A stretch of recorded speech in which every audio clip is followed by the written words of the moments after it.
Hi, I'm Geniya. I'm going to be talking about cyber nuclear asymmetries as existential risk contributors. I want to thank all of you for being here. And of course, I want to thank my mentor, Christian, and research manager, Irina, for helping me so much over the past 2 months with this research. I am going to be flying through this presentation because I'm not going to have enough time to talk about everything I want to talk about. I think you can all probably relate. A little bit about the motivation and background here.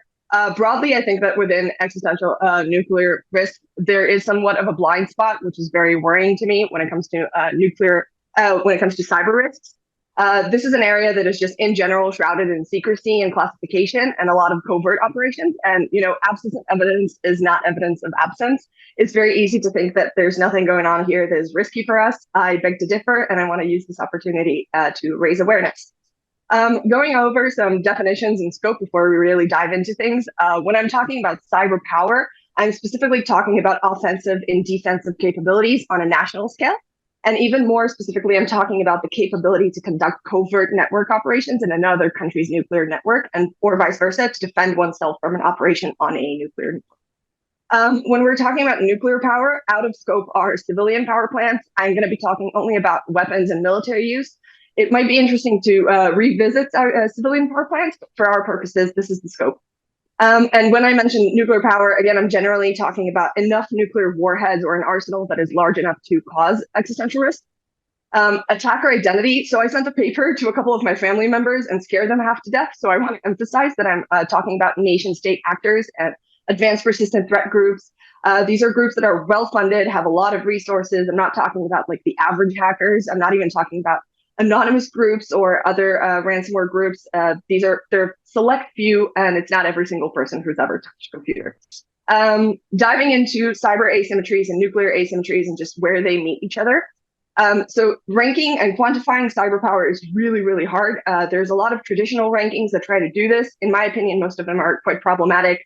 I have a lot of problems with their methodologies, and they're also very hotly debated in the field as a whole.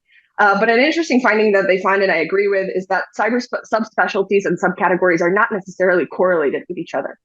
You have a lot of countries that might be excellent at conducting offensive operations, but they aren't capable of defending their own networks, and vice versa. There are a lot of countries that might be able to defend their own networks, but can't actually conduct any offensive operations. The fact that the two are not necessarily correlated might be surprising, but it's a fact that we're going to have to deal with when we're talking about asymmetries between countries. This is an important point that's relevant not only for risk mapping, but also for recommendations. You can't give two different countries that have different levels of defensive capabilities the same recommendations and expect them to have the same results.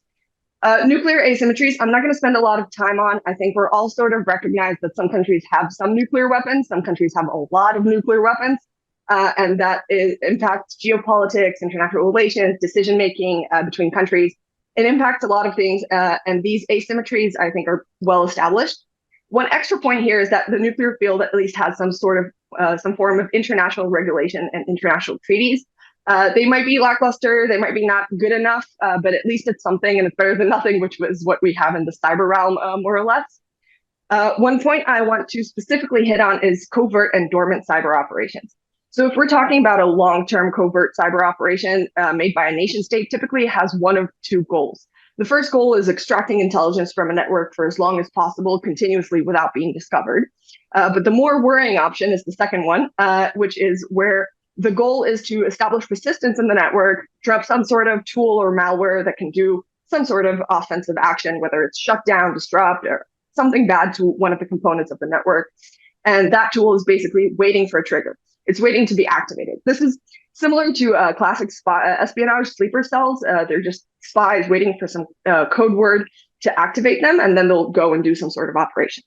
I think that there are probably a number of these operations ongoing worldwide as we speak. And I obviously can't prove that, but I'm pretty sure there are some in nuclear networks as well. Stuxnet as an anchor. So this is something that came up time and time again in my research, and I really think this is relevant to the X-risk picture as a whole.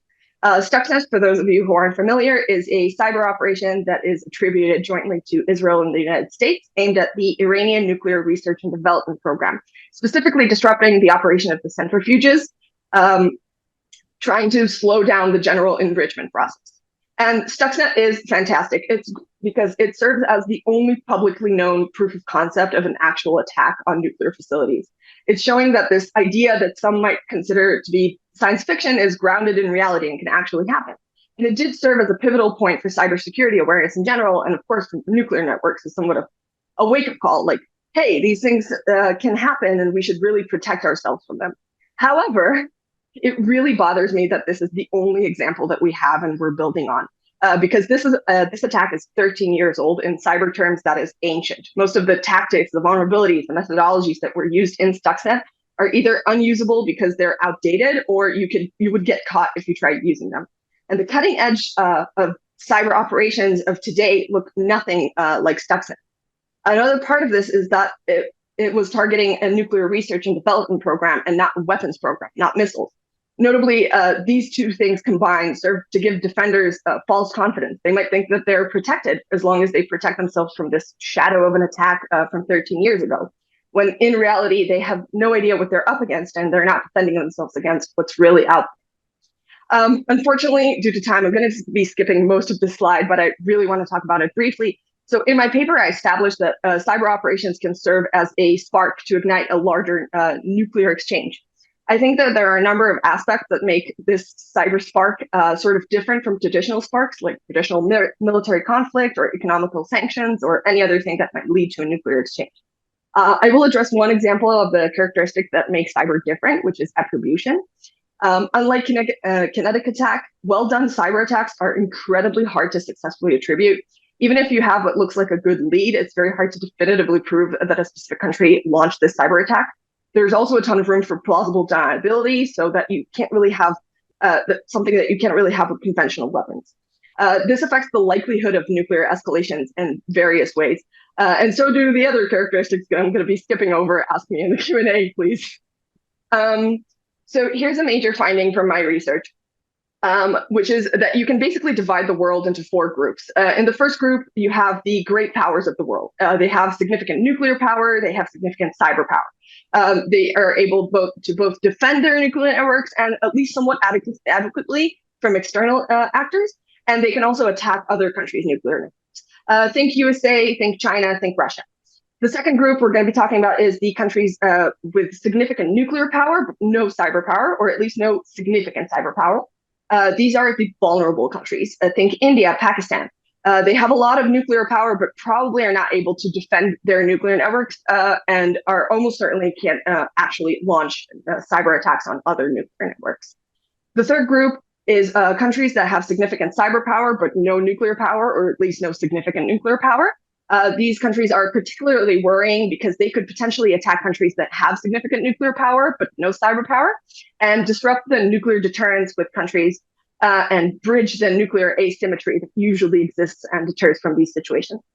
You can put Israel in this group because although it reportedly has some aging nuclear weapons, they have significantly more proven cyber capabilities and operations and therefore pose more of a cyber threat than anything else. If you don't like this example, we can put here Australia or Vietnam instead. The last group is what I call the normies. This is basically the rest of the world with no significant cyber or nuclear power, and they're sort of like out of this conversation. I picked 2 scenarios to talk about, and I think that this is a really great illustration of asymmetries and how they can contribute to X-risk, and specifically how cyber is a problem here. So scenario 1 is talking about missile guidance system disruption. So briefly, the difference between a rocket and a missile is that a rocket relies purely on physics, trajectories, all kinds of calculations, and a missile has a computer or some sort of compute component inside that can help them guide the missile towards the target, pre-programmed with certain coordinates, and the guidance helps reach its intended target. However, I said computer. If there's a computer, generally it means it can be hacked. And it is certainly plausible that a country could do some sort of supply chain operation against another country and plant a dormant cyber tool during the production phase or the transport phase of this guidance system and just divert the trajectory of this missile to an alternative pre-programmed location. And this location can be, for example, a huge concentration of civilians, a strategic choke point, all kinds of places. This doesn't affect the probability of a nuclear exchange, but it could definitely make the outcome worse. For illustrative purposes, here is a guidance system.